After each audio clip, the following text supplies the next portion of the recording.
sa inyong lahat. Sa mga hindi pa po nakakilala sa akin, natandaan nyo, nagrally po para kay Pastor Kibuloy doon sa Liwasang Bonifacio. Tapos, may isang nilalang na sumigaw doon na kung si Lisa Marcos ay nasa harap niya, sasampalin ko siya kaliwat kanan. Ako yun. Ako yun. Pinapakita ako sa mga pangyarihang pamilyang ito na hindi kayo ang may kapangyarihan, kundi ang katotohanan at ang taong bayan. Tayo yun. Bakit ko nga pala gustong sampalin si Lisa Marcos kaliwa at kanan? Kasi po, ganito. 6 na taon na kong nakipagtrabaho sa kanila, nagsilbi sa kanila, na wala silang binayad sa akin kahit piso. Tinulungan ko sila sa protesta nila laban kay Leni Robredo. Kasi naniwala akong dinaya si Marcos noong 2016. Nga pala, dati pa akong congressman sa lugar ko po, sa Biliran. Dinaya po ako ni Smartmatic, kaya naging mortal na kalaban ko si Smartmatic. 14 na taon kong kalaban si Smartmatic na hindi nyo man lang alam. Nakikipaglaban ako para sa malinis na halalan. Nagkataon, magkapareho kami ng istasyon noong panahon 2016.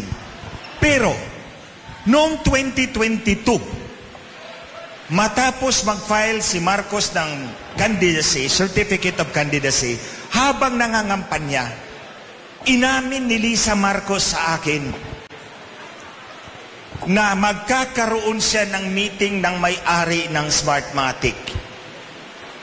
Kailangan daw niya ng 2 technical na kasama. Pero, dinuro pa ako, but not you, because they hate you so much. Nung pa lang, nung punto na yon, alam ko na, binenta na ako ni Lisa Marcos sa Smartmatic. Mandadaya sila. Oh. Kaya nga po, hindi ako takot na ibulgar ito sa inyo dahil totoo itong nangyari. Walang ibang nagsabi sa akin kundi si Lisa Araneta Marcos mismo. Admission niya yan. Personal knowledge ko yan na sinabi niya, magpupulong kami ng may-ari ng Smartmatic. Kailangan ko ng 2 technical guys, but not you because they hate you so much. Anong gagawin nila? Magrosaryo? O magdasal? Siyempre, anong pag-uusapan na kailangan ng 2 technical guys? Hindi pagbibilang ng boto, kundi paano manipulahin ang boto. Oh, ganito.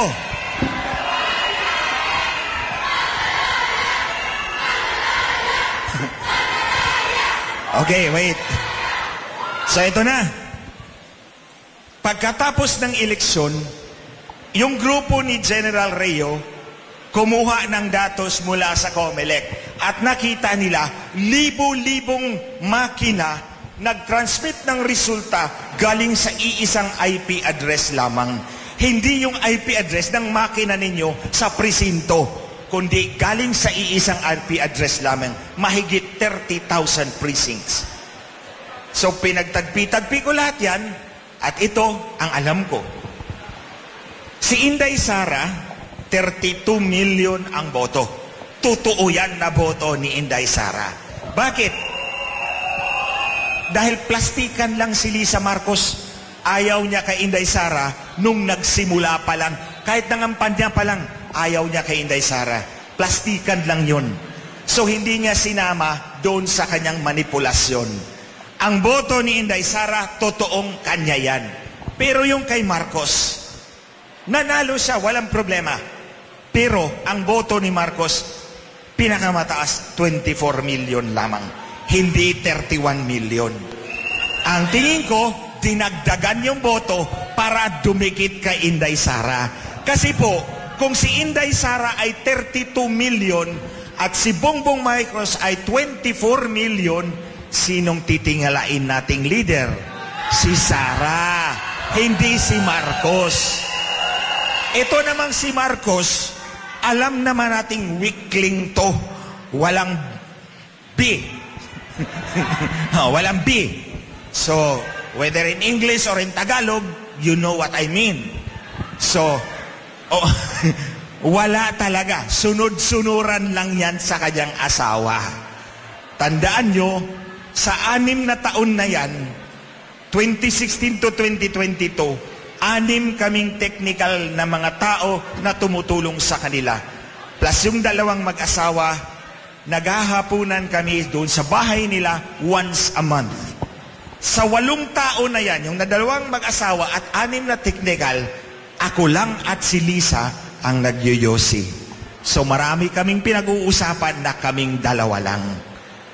So, ngayon, ayaw nila na malaman ninyo ito, na dinagdagan nila yung kanilang boto.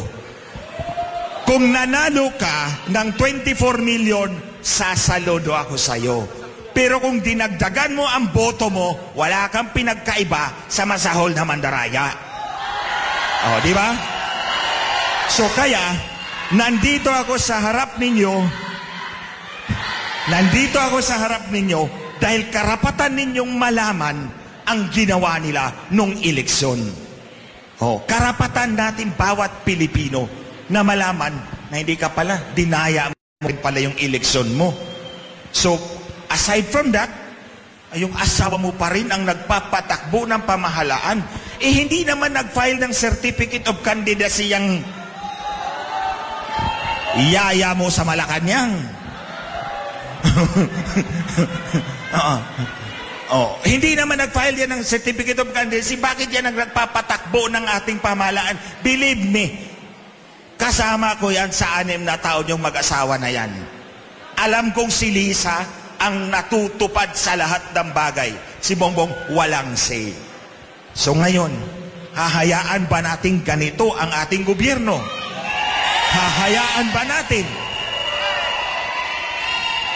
Alam nyo mga kababayan, lahat naman tayo at any point in our life, kailangan nating manindigan para sa kinabukasan ng ating mga anak at mga apo. Sa mga lolo, lola, nanay at tatay, tingnan po ninyo ang mga anak ninyo. Yung mga bata pa nito. Ito, nandito to eh. Yung mga bata pa, ng mga anak ninyo. Hindi po sila makapagsalita, hindi po sila makapaglaban sa kanilang kinabukasan dahil musmus pa lang sila. Sino ang tatayo para sa kanila? Si nanay, si tatay, si lolo, si lola, si ate, si kuya. Tayong lahat yun, ako at kayo. Pinaglalaban natin ang kinabukasan ng ating mga anak at mga apo. Itong pagpunta natin dito, ito yung taya natin sa kinabukasan natin ng bansa natin. Dahil hindi pwedeng isang mandaraya ang mag-control ng ating pamahalaan. At yung isa naman, yung yaya na hindi naman nag-file ng certificate of candidacy. Alam nyo, ito yung pang-5 maisog rally. Sa unang rally ng maisog sa Davao, pag uwi ko ng Maynila, kinasuhan ako para tanggalin yung lisensya ko bilang abogado. Pinapadisbar ako, pinapatanggalan ako ng lisensya bilang abogado.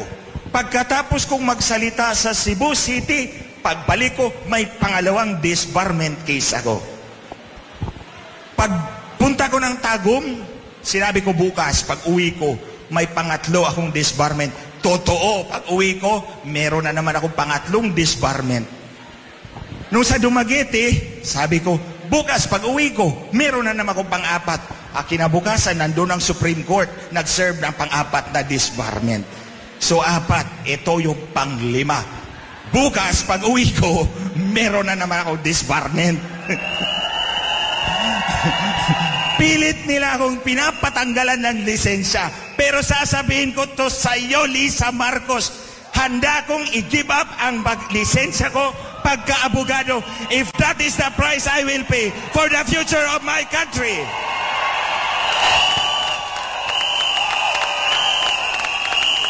Handa kong i-give up o sunugin ko pa sa harap mo ang lisensya ko bilang abogado. Kung yun ang kapalit ng pagbulatlat ng katotohanan sa inyong lahat, mga kababayan. Doon sa Dumaguete, alam nyo, sa Dumaguete, binigyan kami ng permit na mag-rally. Tapos sumulat yung chief of police sa mayor, bawiin mo yung permit dahil nandyan si Glenn Chong. 3 beses pa ako minensyon sa letter niya. Ano bang meron sa sinasabi ko na ayaw nyo akong magsalita? Ang katotohanan. Oh, alam nyo, hindi nila ako kinakasuhan sa sinasabi kong nandaya ka nung eleksyon. Ang kinakaso sa akin, tanggalan mo ng lisensya yung Glenn Chong na yan. Oh, you see? Pero alam nyo, baka titigil din yung IBP. Kasi sa bawat disbarment case, 1,000 pahina ang sagot ko. Sige, basahin nyo yan. Oh, 1,000 pahina ang sagot ko sa kanila. Lulunurin ko rin kayo. Pero ito, sabi ko, Lisa Marcos, makinig ka ha. Hindi pwedeng ikaw lang magkaso sa akin all the time. Kakasuhan din kita. Dahil, eto pa mga kababayan, minanipula din niya ang Korte Suprema. Oh, alam na alam ko yun. Personal na knowledge ko yun. Tingnan ninyo itong babaeng ito. Tingnan nyo itong babaeng ito. Natalo na nga kayo ng 2016. Minamaniobra mo pa yung Korte Suprema para mapaupo mo yung Bongbong Marcos mo. Para makontrolar mo ang gobyerno. Yan si Lisa Marcos, mga kababayan. So, siguro mauubos na yung oras ko. Ito, magkaisa po tayong lahat. Napigilan po natin ang pandaraya ng ating halalan. Alam nyo, nung tumakbo po ako bilang congressman, ang kalaban ko ay veteranong politiko.